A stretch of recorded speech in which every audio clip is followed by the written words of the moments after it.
For a long time, if you went to the library in Wilmington, North Carolina, there was one thing you weren't allowed to research. We were refused. We were rejected by the librarian. When I asked about or inquired about 1898, they wanted to know why. I was told that, yes, they had something, but they kept it under lock and key.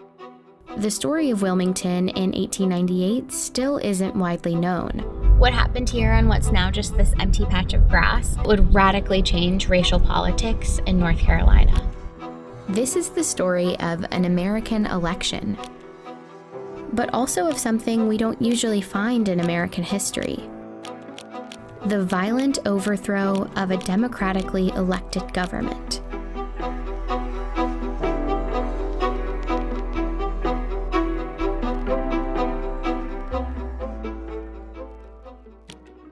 In the late 1800s, Wilmington, North Carolina was the state's largest city. It had a majority Black population, and historians today describe it as a rarity in the post-Civil War American South. Wilmington, prior to November 1898, was what the New South could be at the cusp of the 20th century. There was an unusual degree of Black prosperity. In Wilmington, there were successful Black entrepreneurs, doctors, teachers, but also Black elected officials. And for a time, that was true throughout the state. Take a look at the politicians on this poster of the 1889 North Carolina House of Representatives. Here at the bottom are Black Republican representatives, some from Wilmington. North Carolina also sent 4 Black Republicans to the U.S. Congress between 1875 and 1899. The Democratic and Republican parties of 1898 in many ways occupied opposite parts of the political spectrum than they do today. Most African Americans were voting for the Republican Party, and the Democratic Party was white voters almost exclusively. White supremacy was the central focus of the platform for the Democratic Party. Republicans in North Carolina were successful in part because of a third party called the Populist Party, made up of mostly white farmers fed up with the tough economic times. North Carolina populists joined up with Republicans to form what they called the Fusion Party. And in the elections of 1894 and 1896, the Fusion Party defeated the Democrats in sweeping victories statewide. That meant North Carolina now had a government that shared power between Black and white politicians, including a newly elected Republican governor. Together, they moved towards reforms that would favor Black Americans and working-class whites. This was something that the Democratic Party folks were simply not going to accept. A multiracial government wasn't just a disappointment for Democrats. It was more like a humiliation. They needed a plan to take back control of the state in the next election. So party leaders like Furnifold Simmons, future U.S. Senator, Charles Aycock, future North Carolina governor, and this man, Alfred Moore Waddell, came up with one: to beat the Fusion Party by luring white populist voters away from their alliance with Black voters. Wilmington, with a large Black population and a local fusion government in power, would be a focus of their campaign. The state Democratic Party handbook for 1898 laid out their goal: consolidate the white vote by stoking white anger and resentment. It said, "This is a white man's country, and white men must control and govern it." Their most effective tool was the media. One of North Carolina's biggest newspapers was a Democratic Party mouthpiece. It ran racist political cartoons throughout 1898.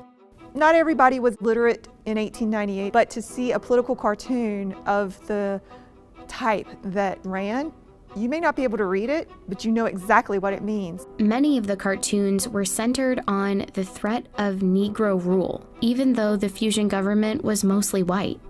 They also played up another fear. Black men threatening white women became a theme. White men need to do all that they can to protect white womanhood.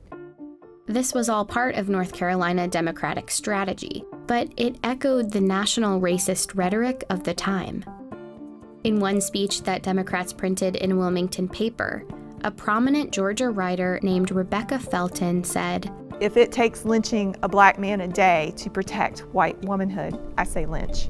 Her speech prompted a Wilmington black man named Alex Manley, owner of the Black-run Daily Record newspaper, to respond with a column. He made a simple observation that, at the time, was shocking. That white women who had liaisons with black men did so voluntarily and enthusiastically. Manley wrote, "Every Negro lynched is called a big burly black brute, when in fact many were sufficiently attractive for white girls to fall in love with them." Manley pretty much said, in a nutshell, sometimes white women choose to be with black men. Manley's editorial became another tool for Democrats. Newspapers reprinted it, called it a horrid slander, and ran comments about it on a daily basis. It was just a few months before the election, and white voters were angry. By the time the election rolls around on November 8th, black voters, Republican voters, had been thoroughly intimidated here. By all accounts, the elections of 1898 were a sham. The Democratic Party had a paramilitary group called the Red Shirts. They attacked and blocked black residents from voting. At a rally just before the election, Alfred Moore Waddell provoked the crowds. He said, "Negro office holding ought at once and forever be brought to an end, even if we have to choke the current of the Cape Fear River with carcasses." The votes were counted, and the Democrats won. Democratic candidates won every seat they had a candidate up for election in. But some local fusionist politicians remained in power because their seats hadn't been up for re-election, like the white Republican mayor and the Board of Aldermen. And of course, the election did nothing to undo the economic power black folks held in the city.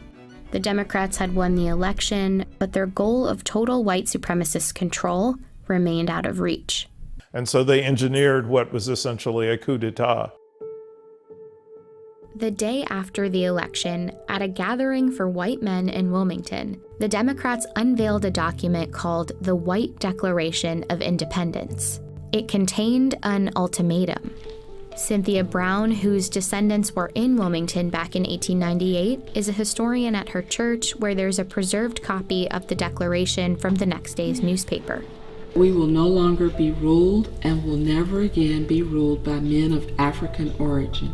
They would strip black men of voting rights. They would give white men a large part of the employment heretofore given to black men. And as for Alex Manley, we demand that he leave this city forever within 24 hours.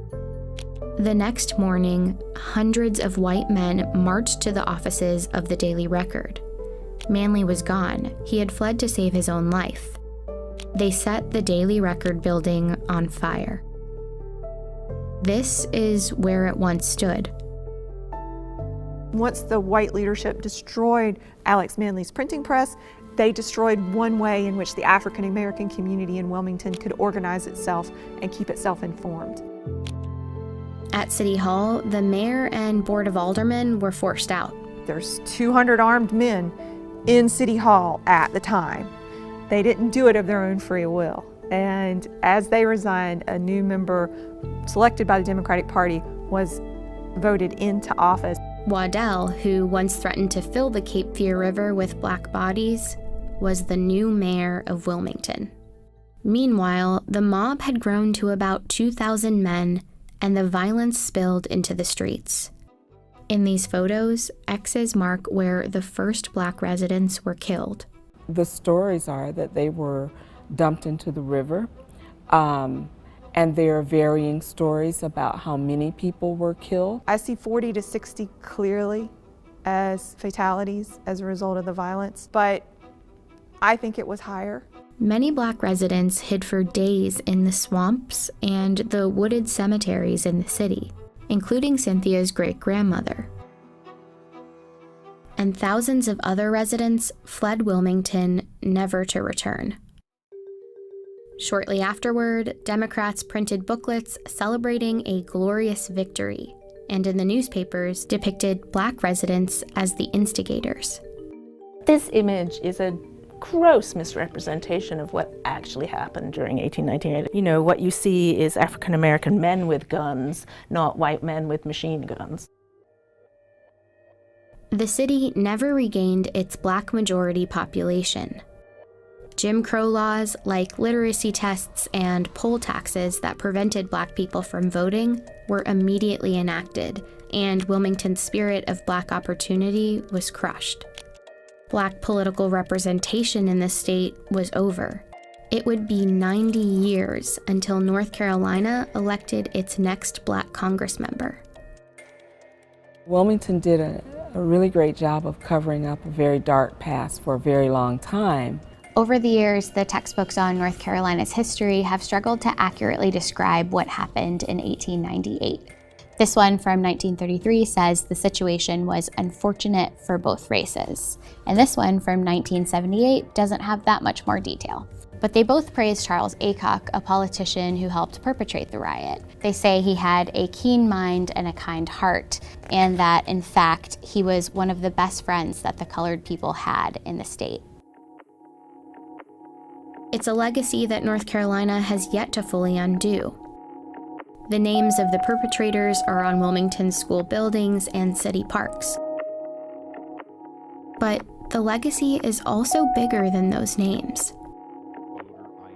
Turn on the news, and the state's long history of political suppression echoes. And we turn to a strict new voter ID law in North Carolina. Racial gerrymandering and a push for new voting maps. The court says the Republican-led legislature redrew congressional districts along racial lines, violating the Constitution. There's a tremendous amount of intimidation that is still felt by the black community. It doesn't have to be mass mayhem and violence in the streets. The strategy shifts towards designing state laws in such a way that you could exclude blacks from voter participation. The subliminal pursuit of continuing the white Declaration of Independence. And if you don't see it for what it really is, it can happen all over again.